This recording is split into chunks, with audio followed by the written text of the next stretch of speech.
All right. I'm Coach Nazir, one of the founders here at Outstanding Personal Relationships, and one of the authors of the book, Let's Talk Polygamy Uncensored. If you can grab me a copy of that, so man, that would be great to let the people see. All right. As we get started, what I would like to do is to let you know to share. So before I get into Polygamy 101 and really what those steps are, I'm going to do the same thing and also let you know about our polygamy community, because I'm sure you'll be excited about what it entails. So take a listen. Assalamu alaikum. Peace. I'm Coach Nazir. And I'm his wife, Coach Fatimah. And I'm Coach Nyla. I am also his wife. We are the founders of Outstanding Personal Relationships, as well as the authors of the book, Let's Talk Polygamy Uncensored. With that being said, I want to congratulate you because you are at the absolute best place you can be online for authentic relationship and marriage education, especially when it comes to polygyny. So our campus includes a number of different incredible benefits, including, let's get into it. What's so awesome is we have meet and greets. Although we're not matchmakers, we do have a platform where you can meet one another and communicate in a healthy manner, no matter if you're single, married, or looking for polygamy, or it doesn't even matter what age you are. And within those meet and greets, you also can discuss your different classes. Yes, we have live classes on the campus as well. And you discuss that with the peer circle as well as with your coaches. And another thing that I really love is the discussion circles. So you have different challenges that you can post and take a part of and join, and you can be inspired by others or just be inspirational to others. We understand the importance and significance of continuing education, especially when it comes to relationships, whether we're talking about the mental, emotional, of course, the financial. When you're talking about polygyny, of course, that's already a hot topic to begin with. So whether that is a young man to an older man or a more mature man, if you will, or younger ladies, brand new to their womanhood, femininity, to older, more seasoned sisters. And no matter your background, your ethnicity, your religious affiliation, this right here is on a whole nother level. So be sure to enroll in the campus. With that being said, we want you to increase in your GLC through the campus. So make sure you are growing intentionally, Loving fearlessly, and connecting on a higher level every single day. We will see you in the campus. Assalamu alaikum. Peace.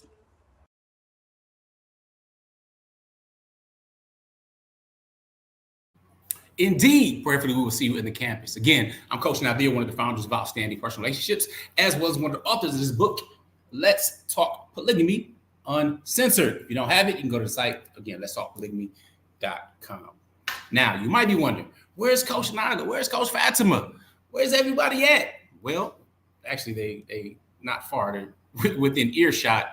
But today, I want to share some basics when it comes to Polygamy 101. I'm going to start with the men.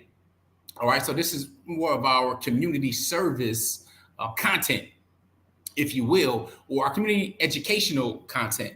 And I want to start just by dealing with a few points, and then I'll be switching to the trusty whiteboard. Yay, I like being in class.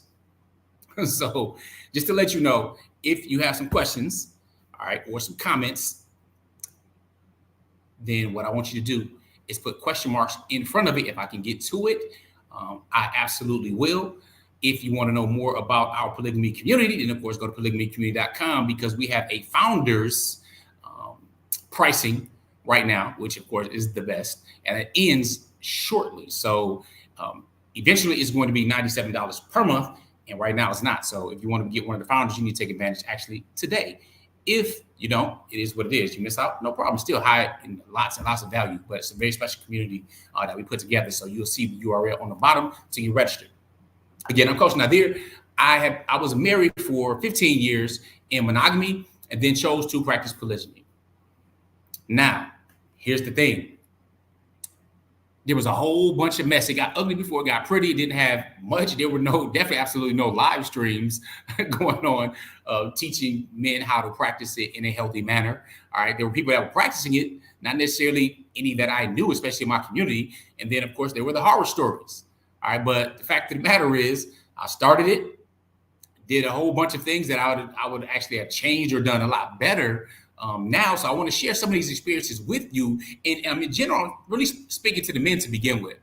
Now, if you're not familiar with what we do, we educate, we equip, and we empower people so that they feel more confident in their practice of polygyny or prior to choosing to marry and have that type of marriage. Now, some people might ask, why are you always talking about polygyny? Well, one is because everybody else is talking about monogamy as though that's the norm, when the vast majority of our human history polygyny has always played a part. Okay, so just because you strip it away or you're living somewhere that shuns about it or looks down on it doesn't mean that men aren't desiring to be with or are with multiple women. All right, so we are simply pro-morals. We're not anti-monogamy. We're simply pro-morals. So the moral thing to do if you're going to be with multiple women in these times is to marry them. If you already have the desire. And if you don't, ladies, if you're watching, all right, the 7 of you that may be watching, men desire to have more than one woman. Now you might be like, well, women desire to have more than one man. All right, knee-jerk reaction, okay? But men actually desire to have more than one wife, if you will, in general. Now, do they want the responsibilities of even one wife? Not necessarily. However, exceptional men do. They want to be stretched. They want to be more. They want to overcome challenges. They want to have that inner conqueror expand, come out throughout life. And one of the ways to do that is actually through polygyny. So, and I have a whole playlist on why men desire or they want multiple wives. Now, men, you don't even need to put together a playlist for that. There are a plethora of reasons. Some that may have to do with you if you're a wife, but many that absolutely don't have anything to do with you as a wife. All right. So if you want to watch that, find out more information about that, no problem. I'm not pulling any punches. I'm absolutely a father of 10 biological children with my wives and also have 2 bonus children. Okay. So I'm aware that I'm not only speaking to you as a man, you as a woman, you as someone who may be interested in practicing polygyny, but also that my children are watching these videos. And this information that I'm sharing, they also watch. I also counsel them as well. So this is not just you're just talking to the men and men dragging their knuckles. They can't control themselves and their lustful desires. Well, let me go ahead just to let you know. Men are men, and men are not the same as women. We're absolutely different. Some of the things we like the same, some things we like differently. We complement and need each other. So this is not a fight, a tug of war, one way or the other. This is simply a form of marriage that is an ancient solution to a modern day problem. Because I am absolutely sure you can look around your block, your community, your neighborhood, and you will see families in shambles. All right? Because, well, there's a number of reasons. But one of the major reasons is because we are denying the actual nature of men. Now, what do you mean, Coach Nyla, denying the actual nature of men? Not all men want more than one woman. No. When there is a problem in the West in defining what a man is, or even defining what a woman is, then there's absolutely a problem. And the family is, no question, going to be in some type of shambles. So with that being said, let me share and put you up on some game. The very first thing anybody is going to do, all right, because the decision lies with the man on whether or not he's going to marry someone else. All right. But if he's going to do it in a healthy manner, if he's going to do it in a righteous way, then he has to inspect himself. You have to inspect what you expect. Now, for those who aren't interested, who just want to go through and have serial monogamy or serial polygyny, they're not watching my content anyway. All right. These are not exceptional men. These are bums. Now, why spend much time dealing with them? Don't need to. Your cousin, your daddy, your uncle, they already told you not to mess with these people, but you're messing with them. So prayerfully, you're not messing with them. But I'm just letting you know that that's not the audience or the people that I'm speaking with. Okay? So the very first thing you have to do is inspect yourself. There are 2 things that are measurables, and then everything else is an intangible. The measurables are easy to see. The measurables are the things that are required to be equal. All right? So in fair, that's time and money. So you can count time on the clock, you can count money with a calculator, right? It's relatively simple. So these things are the measurables. Now let's get beyond the measurables, because women don't usually have challenges with the measurables. The challenge go to the things that you can't measure. Well, how can you love them equally? Or how he feels like this, or what if it's this and that? And that those things are usually emotional things that rile up other emotions, whether that's insecurities or jealousy or the fear of losing or a loss of something. So one, you have to inspect what you expect, and not coming from your ego, sir.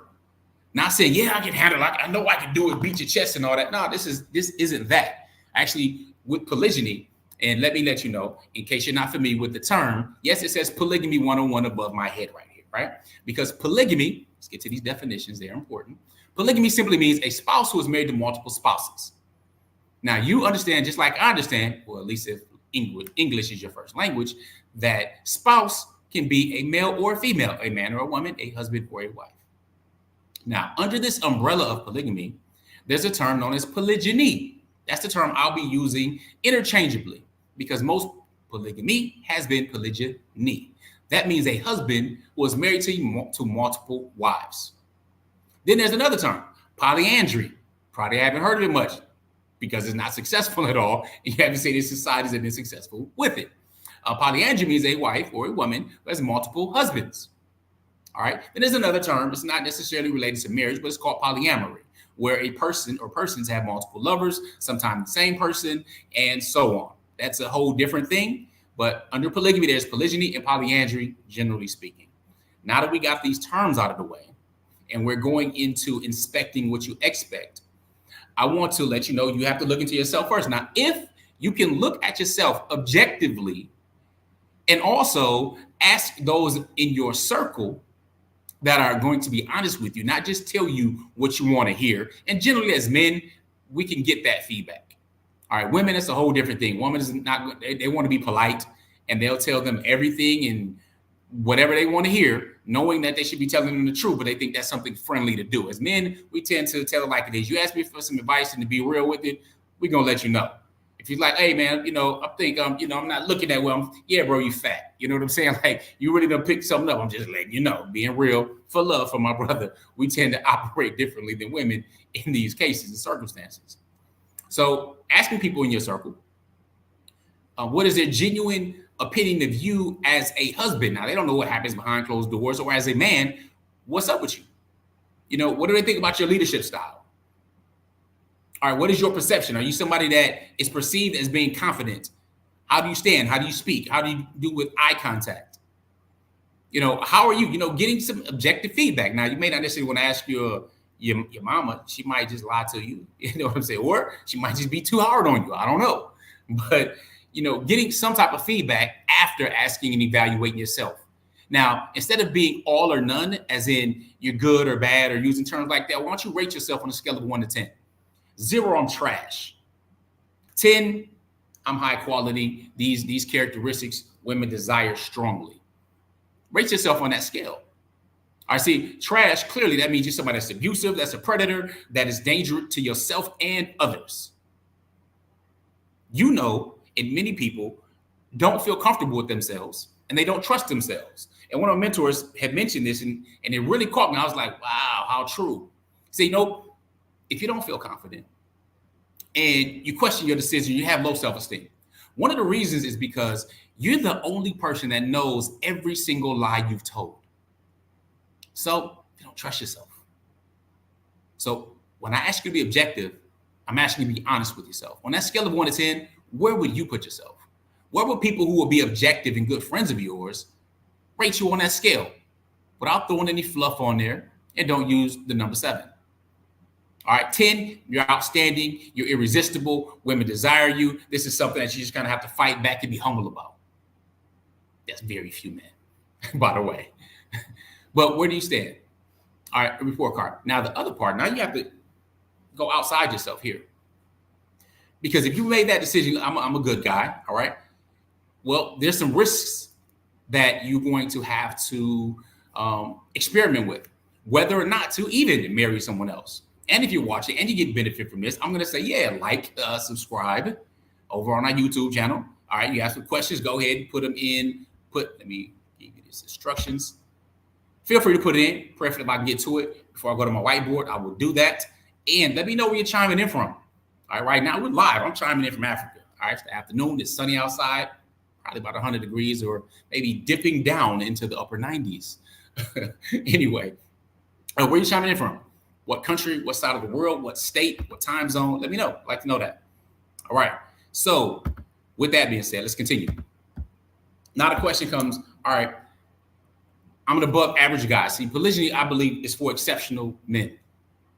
It's for exceptional men. Now, I believe that men who are husbands, all right, who focus on morals, who are upright, should strive to practice polygyny, even if that's not necessarily their intention. All right, and the reason is for what it will make of you. Having that ability and striving to become more versus just being lazy and laid back is much better for you as a man, allowing you to continue to expand your vision and your grasp and your skills. All right, that's very important. So, really quickly before I continue, I'm going to put this up on the screen really quickly so I can handle this. It's a good question. Muhammad says, polygyny is not legal in the USA. How come you are practicing it openly? Question mark. I'm pro polygyny, but I'm afraid to practice it in the USA. All right. Good question. Now, think about it like this. There's something called legal and there's something called lawful. Legal is in the statutes. Polygyny or polygamy, even above itself, is not illegal. Not at all. You may think it is, but you're wrong. You're not going to be able to show me a statute that's saying polygamy is against the law. What is against the law is holding two marriage licenses by a government entity, by a state. That's called bigamy. That's actually a small felony. It is what it is. Now, the other thing is, have you ever heard of television shows that have polygamy in the U.S.? It's like over a dozen shows. Do you think that they're like black or white vans pulling up to these studio lots to arrest these people? Are they jumping in your bed and wondering about what they're doing, what you're doing?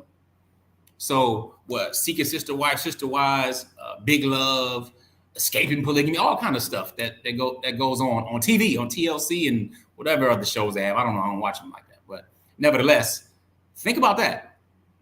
All right, and keep the government out your business. I see you in Durham, North Carolina. Wa alaikum salam wa rahmatullahi wa barakatuh. And looking at your name, I was wondering if that may be Turkish. All right, back to the lab without a mic to grab. Okay, back to what I was saying. The next part is the risk. If you are going to practice it and have the conversation, how are you going to have the conversation, to breach the conversation with your wife? All right, how are you going to approach it? How are you going to deal with it? Because there's risk.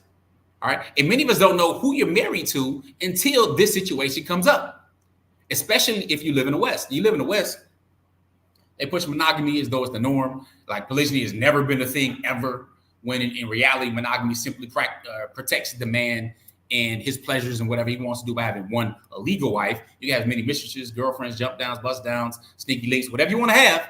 You can have all of those. And that's absolutely, one, not against the law, nor does anyone care about it.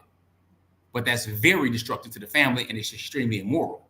So again, those people who are attracted to that usually aren't on our channel. So if that's what you want, peace, bye, get better. All right, so now you have to deal with this conversation. Now, women, you're absolutely okay to initiate the discussion as well.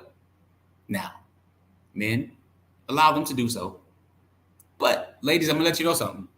If a man is not ready, they're not ready financially, yet and stuff like that, they don't want to talk about it yet, because that's just going to cause unnecessary stress for you.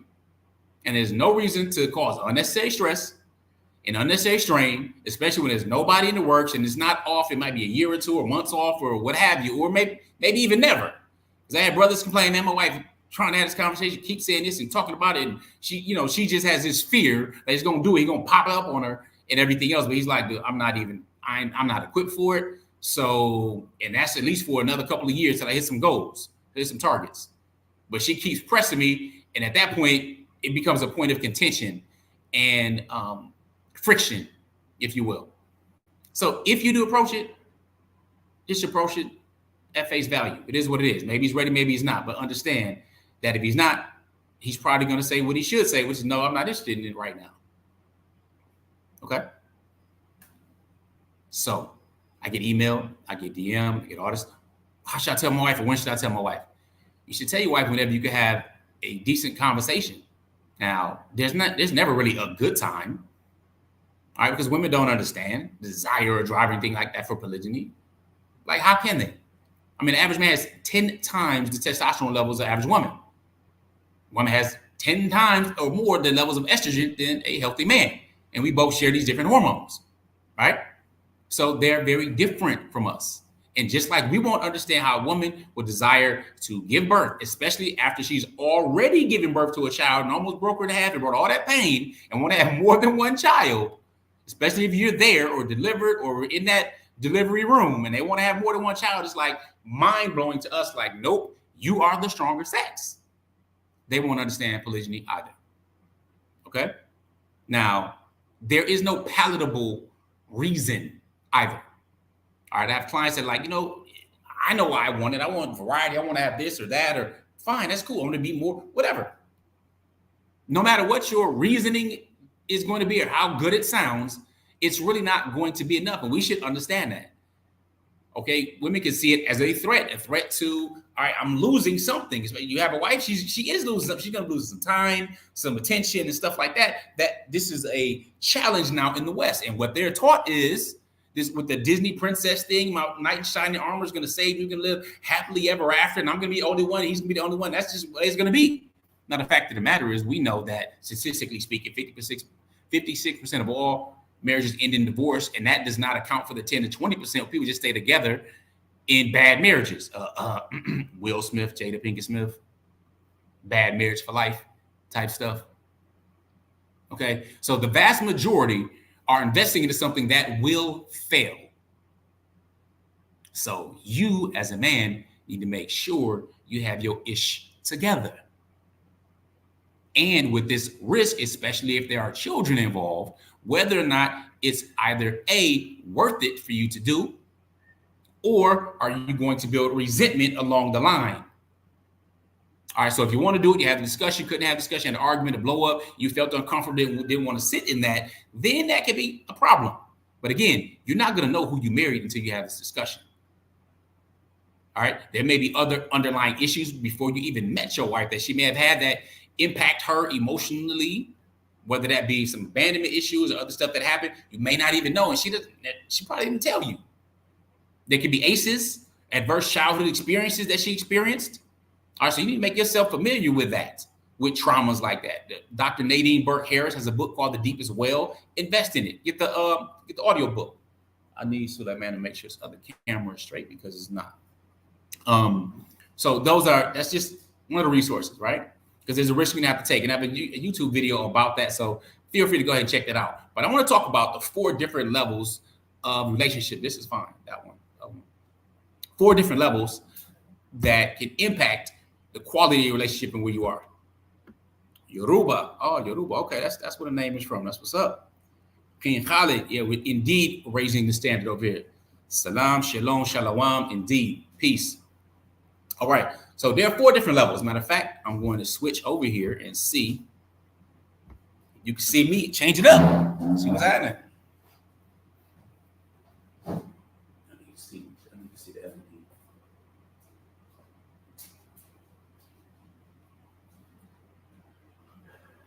All right. Okay, cool. I should be able to see me. You don't need to see my face. I'm just looking at the board. So, 4 different levels. Yeah, boy, it's good at the staircase drawing, right? All right. This lowest level right here is transaction.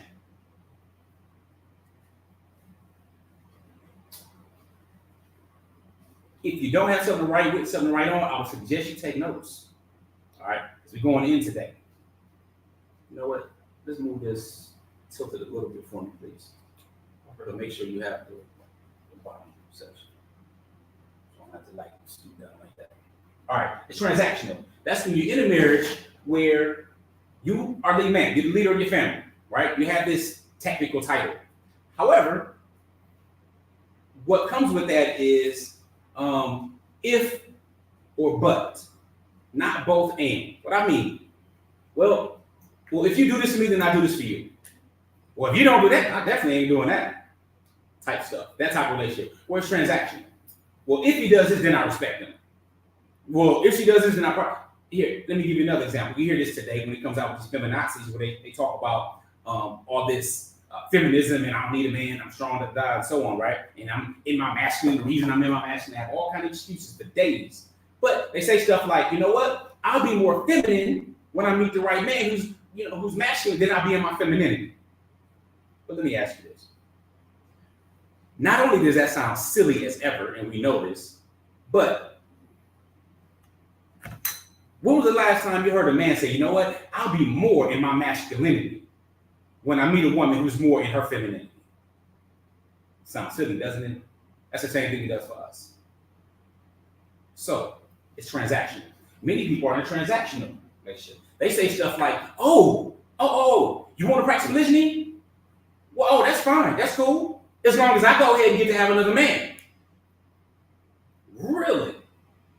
Really? See, here's the things about polygyny. It's called responsibility and accountability.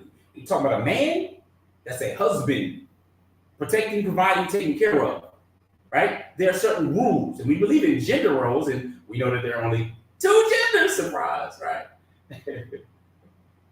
So, since there are only 2 genders, and there are certain roles and things that go along with that, it may be a bombshell to understand that one wife, when it comes to marriage, sex, that's really all that's really needed if you want to do it in a moral fashion. Okay, anything else is a bonus, if you will, right? It's extra. However, when we think that we can get all of our needs met by one person, men or women, then we're losing. We're humans. We're on this earth. This life is not perfect. The camera's not moving on the screen. Yeah, it's off of here.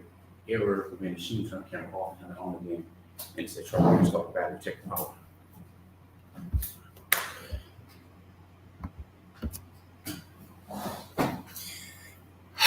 All right. Something's going on with the camera. Nevertheless, I'm gonna continue the discussion. So, the lowest level is a transactional relationship where there's only obedience or there's only support if what you're doing as a husband is satisfactory to the other party, your wife. All right, that's the lowest level relationship. Many people don't know that that's the type of relationship they're in because they haven't had that polygyny discussion. All right, that again is very, very important to reach that discussion and let them know where you stand. Now, here's the other part. A lot of people say, you know what? That discussion should happen before you're married. Okay.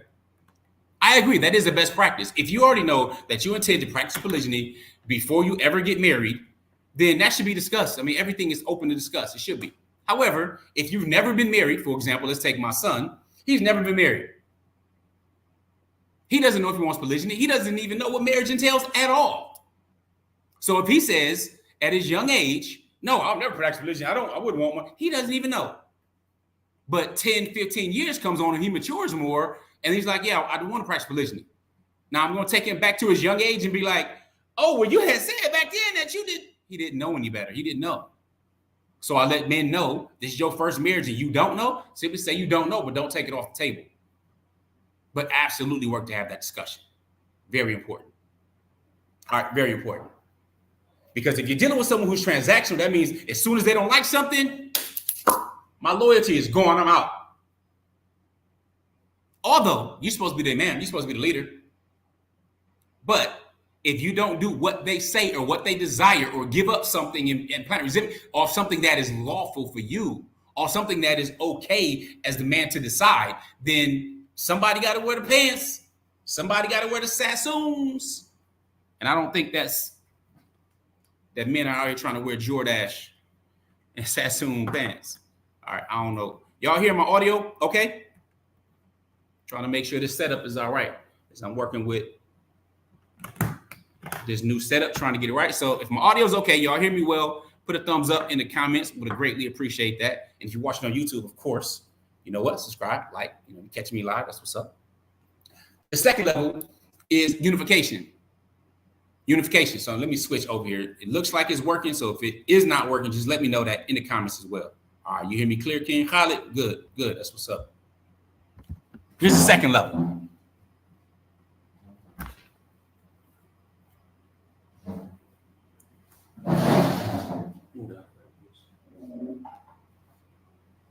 marker. As soon as I find this marker, I'll be all good.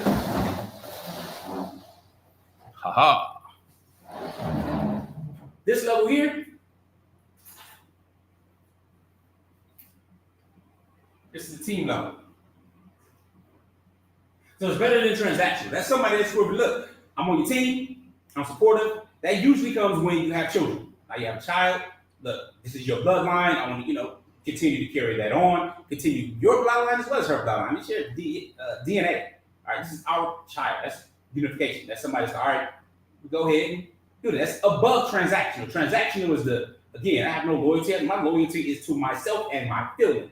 And you will quickly understand that the vast majority of women, the number one thing that they will be loyal to is their feelings. Now, we know the feelings may change, and they feel one way one day, and a whole another way another day. They're hormonal throughout the entire month, generally speaking. They're women. It's what it is, all right? Now, we know to be gentle and to work with, and we can't get all flustered and frustrated, nor can we just go ahead and think that, oh, they're feeling this way now and won't feel some other way later. All right? We don't operate like that, generally speaking. We put the facts and rationale generally over feelings, although we all have emotions, we emote differently. If we didn't, we wouldn't be on the battlefield because you'd be crying and scared trying to negotiate stuff when somebody has a weapon in your face. We're not built like that, generally speaking. All right? There are anomalies. The second level, unification. So transactional. Loyal to the feelings, or am I? Team. All right, we have a family. We have something going on. I'm supportive. However, there are some other caveats. There may be some different traumas to work through. There may be some clarity and stuff that's needed. And one of the biggest things that men tend to have challenges with is actually articulating their vision. Not giving a reason and all that for polygyny, but really articulating the vision. I had that issue too. Now, here, let me share with you. All right, so that's working. The camera's working, so that's good. I'm feeling good about that. Here's some facts. Articulating the vision. What is your vision for your family? You married already? All right, you want to be married? What is the vision for your family? What does that look like for you? All right, people say legacy all the time. Yeah, Sean Carter, Jay-Z had a song called Legacy. Legacy, legacy, legacy. It sounds good. But what does that mean to you? Because legacy doesn't come into effect until you're gone. All right, so what would be written, what would be said about your legacy? What are you striving to go ahead and put in place for future generations after you're gone? Me personally, there are 3 things that I care about. 3 specific things that I care about. And I want to win in every single one of these areas because that has the ability to outlive me. However long or however short I live, because it won't be long for any of us. So this is what I mean. There are 3 things that follow you after you pass. And the Prophet ﷺ let us know this. All right. A righteous child that prays for you. Keyword, righteous. So I want righteous children. I'm working on that. Money that you spend, fi sabilillah, that continues to benefit people. 3 is knowledge, ilm, that you leave that continues to benefit people. Prayerfully, this is one of those that weighs heavy on the mizan. So if I can stack up as much as I can in each of these 3 areas by self-interest and be very selfish in these areas, then that means I can win after I'm gone. That is legacy. But that's me. It's not you. I have 10 biological children, 2 bonus children. I'm hoping that the majority of these children are righteous and they also pray for me after I'm gone so I can get extra barakah or blessings. But what is your vision? What does that look like for your family? What does it look like business-wise, financial-wise, education-wise? See, my parents, I don't think they ever had passports. I don't know if my mother has a passport now or not. She's retired, but I don't know if she ever had a passport. I mean, we went to Puerto Rico when I was little. That's part of the States any doggone way, so that's nothing. You don't need a passport for that. All right. So I don't know if she does, if she doesn't. But having the ability to travel over a dozen countries and take my family now and live in several different countries on different continents was something big to me. I mean, I wanted to do this after Bush and Cheney did what they did on 9/11. All right, to live somewhere else in an entirely different culture where the people are actually moral. All right, they know about prayer. When you hear Allahu Akbar, you don't get all scared and nervous and stuff like that. It's crazy. All right, so I want to do something like that a long time ago. So having the ability to do so, having the vision to do so, and the buy-in from my family to be able to do so, I had to set things up in a certain fashion. So whether that's income or investing in real estate or disassociating your money from where you are geographically. It's very, very important, but somebody has to do it. See, when my mentor said, look, you might not have come from a rich family, but a rich family should come from you.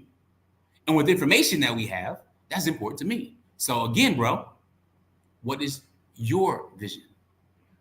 Who's supporting that vision? Have you articulated that vision? Can you achieve that vision with only one wife? It matters. So whether you want a bunch of children or not, have you articulated your vision? Because if you articulated your vision that you want 10, 15, 20 children, person can kind of figure that out that, yeah, I'm not going to have 10, 15, 20 kids. That doesn't mean it's impossible. All right. But it's highly unlikely in today's time that they want to have 10, 15, 20, like, yeah, you know what I'm saying? So those are the only two levels I'm going to go to today. I'm going to address some questions. We have some questions. Other than that, my wives and I have some things that we can do and that we need to do for the polygamy community. If you're not familiar with the polygamy community, by the way, it's at the bottom of the screen. Right now, if you enroll, you get founders pricing. That's where we have a classroom. We have several of our courses available right away. Be able to access courses, the worksheets, the downloads, all of that right away. You have discussion with other polygyny-minded individuals right in there. And we also have meet and greets as well, where we're working to facilitate vetting people who've been through our educational programs and making sure that if they're serious about marriage, they're invited to the meet and greet. So we're working on that. It hasn't been done before, especially in the polygyny area, where it's not something that's dealing with sexual deviance. Oh, I want to do this for threesomes and all this kind of stuff, where they're calling that polygyny when in actuality is not. So yeah, there's that. But we have that in the community, and you can also unlock additional courses, paid courses that we charge for by your engagement in the community. And you also be able to inbox us as coaches. So if you do have different questions, we have Q&As and everything there. So if you're smart, you will register now before the price goes up in about 48 hours, I believe. Price is going to almost double. And then we're going to get to September when the final price is going to be on there. So again, if you're smart, we're going to move quickly. Go to polygamycommunity.com. Go ahead, get registered. We'll see you in the community where we do our private live streams, where we can go into a lot more detail, provide different summaries, also worksheets and quizzes that go along with it. With that said, do you have any questions about what I spoke about today? If so, this is what you do. You go and you put these question marks in here so I can see your comments. I can pull it up and we can go from there. And it's good to see y'all. And I'm seeing some people that have been on here the last several weeks. It's definitely good to see you being consistent. For those of you who don't know, I'm going to put this other comment up because it's relatively common. And if you may have missed it, I'll address it again. Our dear brother Muhammad Baba says, he asked the question, well, makes a statement, he says, polygyny is not legal in the USA. How come you are practicing it openly? He's pro-polygamy or pro-polygyny, but is nervous, afraid to practice in the US. Again, legal and lawful, understanding those different definitions. And if you have access to a Black's Law Dictionary, specifically the 6th edition, you'll learn a lot about legal language and what things mean. Okay, first, polygamy is not legalized one way or the other. It's not on the books one way or the other. What's on the books is something called bigamy, which is having 2 marriage certificates given to you by a governmental agency, usually a state, simultaneously. That is illegal. That's a low-class felony. That's bigamy. Bigamy is illegal. Okay, having multiple wives, calling them multiple wives, having multiple girlfriends, mistresses, things like that, it's not illegal. Okay, so 1, there's that. Number 2, if you believe that there are white vans or black vans going around looking at people who practice polygyny or openly do it or what have you, then, I don't think that TLC's, I don't know what the TLC stand for, but it's a television station in the US that has plenty polygyny shows on TV. Like, I don't know if Big Love is on there, but these are just some names that I kind of recall off the top of my head. Big Love, Sister Love. Y'all know some different polygamy shows, TV shows. Put them out here, right? I don't think any of their officers have gotten raided to arrest any of their people that have been on any of their seasons at all.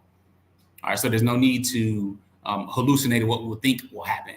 They're not really caring who's in your bed for the most part. So yeah, that's again your political target. That happens all the time. So with that being said, yeah, it is what it is. That is an important part. Now, the other question that we normally get also is, do we live together in one house? No, we don't. No, we don't. Again, have a big family, right? And even if I didn't have a big family, I wouldn't want to be in the same house. See, one of the perks of polygyny for a man is variety.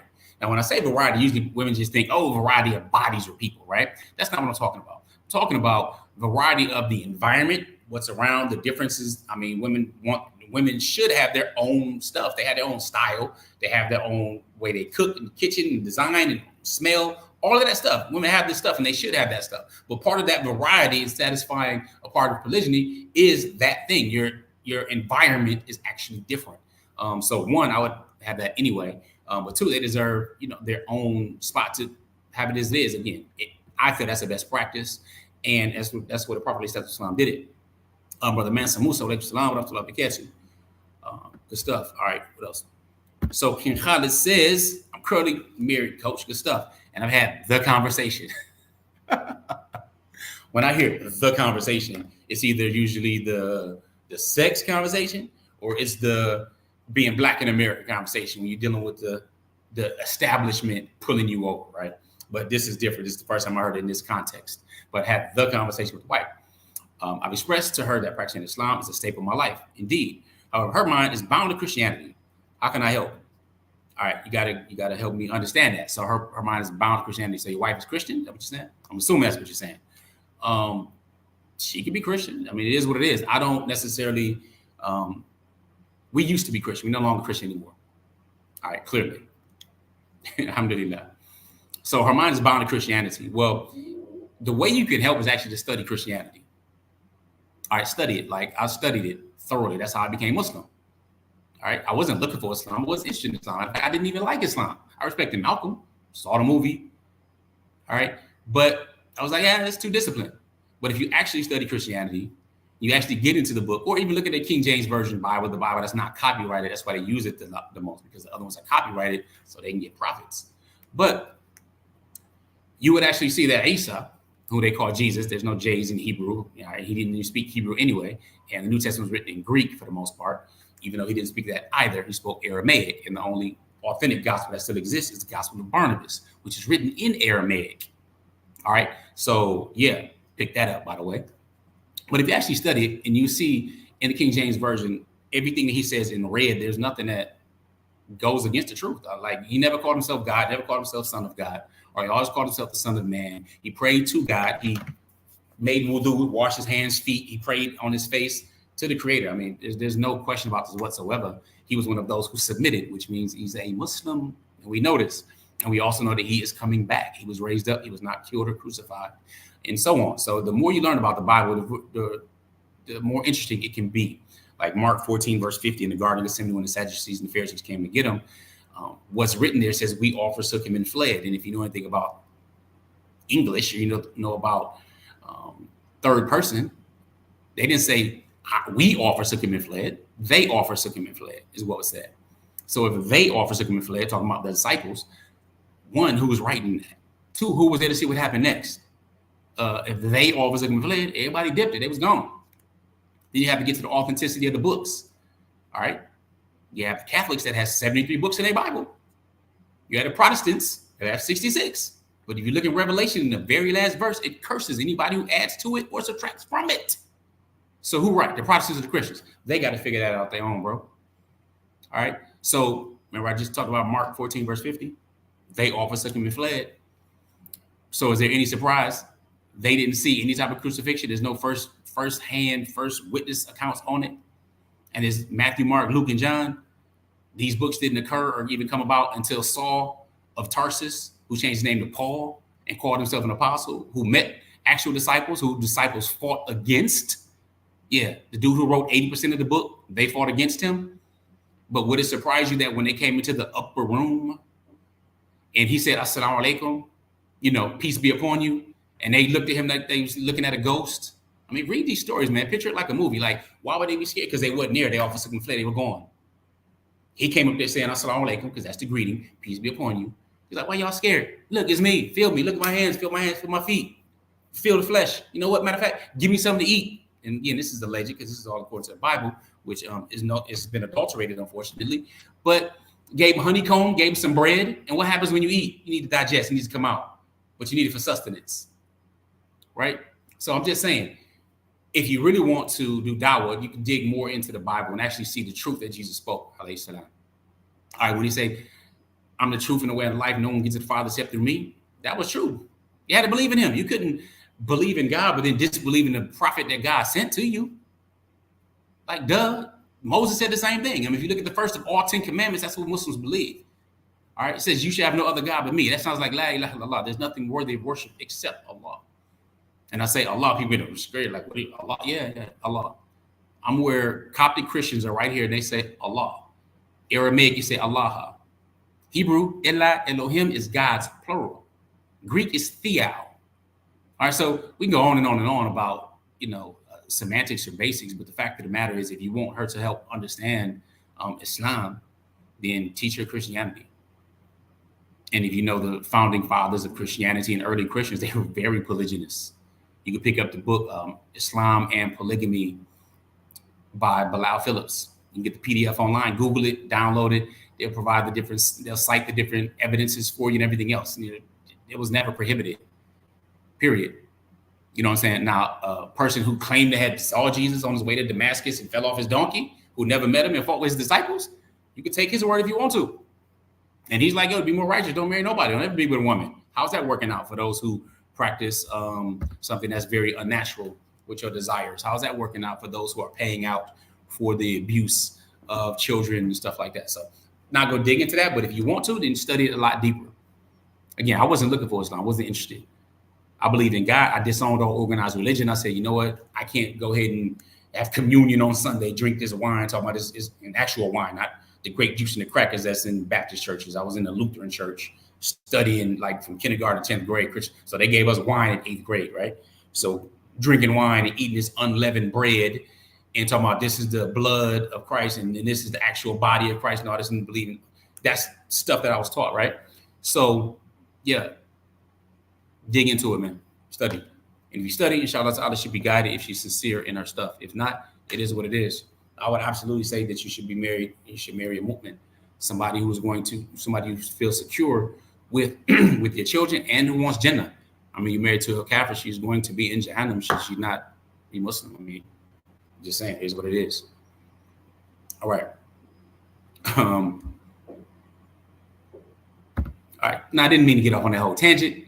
But yeah, it's a question. I'm going to answer it the best way that I know how. So he also says, we have 3 children together, and I feel that she's learned to accept the things that we talked about.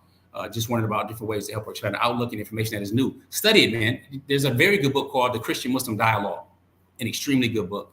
I've known several people that it's very thin, and it's just a basic dialogue going back and forth. Maybe you can find it online. I'm sure you can find it online. Or email me. I think I have a PDF. She has what to say, religious spirit, but I've studied Christianity, meaning I've been through school of thought, but I don't put limitations on Allah Ta'ala. Indeed. All right, so with that being said, I don't see any other questions out here, so either I'm doing a really great job or y'all bored and not paying attention. Prayerfully, you're getting what I'm saying and what I'm putting down. Now, I'm going to share something with you on the screen. Hopefully, I'll be able to share it easily. Oh, just all over my face, everything.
this stream.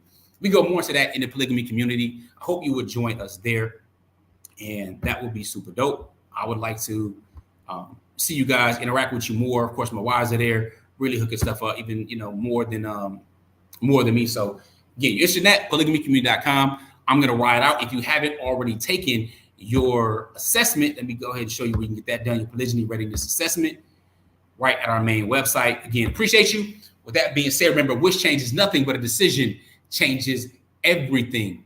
And we want you to be outstanding. And I'm Coach Nazir. I'm the coach that helps professionals and high performers get their shift together, especially when they want to practice polygyny, by helping them develop confidence, deepen connection, and design their cash flow by using my shift system. If you're looking for coaching, if you're ready, CoachNazir.com is where you go. I will look forward to hearing from you. That's where you can go to apply. All right, y'all, I'm out. Assalamu alaikum. Peace.